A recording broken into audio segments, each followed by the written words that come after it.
আমার ফ্রিজ আমি নেবো?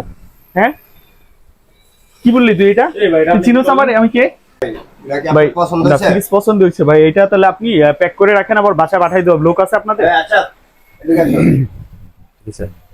স্যারের ফ্রিজটা একটু ভাই ফ্রিজটা এই যে উঠাই সামনে দেব, 10 তলা বাসা, ঠিক আছে? আপনার এটা উঠাই দিতে হবে। কয় টাকা লাগবে? কয় টাকা দিতে হবে? না 1000 টাকা দিবেন স্যার।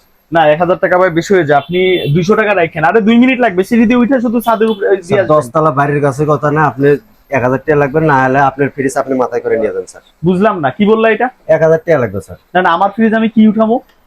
আপনার ফ্রিজ আপনি নিয়ে গেলে আমাকে 200 টাকাও দেওয়া লাগবে না। তা আমার আপনি ফ্রিজ আমি নেবো মাথায় করে? আমার ফ্রিজ আমি নেবো? হ্যাঁ কি বললি তুই? এটা তুই চিনোস আমার? আমি কে? হ্যাঁ না, কথাটা কি বললো দেখছেন? মারার রাইট তো আপনার কাছে নাই। না, কথাটা কি বলছে দেখছেন? আমার কি ফ্রিজ বলছো? নাকি আমি মাথায় করে নেবো? আমার আপনি এত টাকা দিয়ে একটা ফ্রিজ কিনতে পারছেন, সামান্য ওরে কয়টা টাকা দিতে পারবেন না? কত টাকা চাইছি ও? আপনি 10 তলা তুলে দেখেন আপনার ফ্রিজটা কত। ভাই কথা বলতেছ ওর সাথে। আপনি কি, আপনি এখানে ঝামেলা করতেছেন কেন আপনি? আমি জামালা করতেছি মানে? আপনি 1.5 লাখ টাকা দিয়ে একটা ফ্রিজ কিনতে পারছেন, আর ও 1000 টাকা চাইছে, এটা 200 হয়ে গেছে। হাজার হাজার টাকা তো আপনারা ধ্বংস করে দেন, নষ্ট করেন। তো মানে ওরা চাইলে আপনাদের কারণে তো আমরা ওদেরকে পাই না। ভালো হয়ে যাবেন দেখে তো ভদ্রলোক মনে হইতেছে, অভদ্র ব্যবহার করেন কেন? সাধারণ মানুষের সাথে ভালো ব্যবহার করবেন। আর আপনার ফিরে আপনি তুলবেন। আপনি তুলেন না ভাই, জানতো ভাই।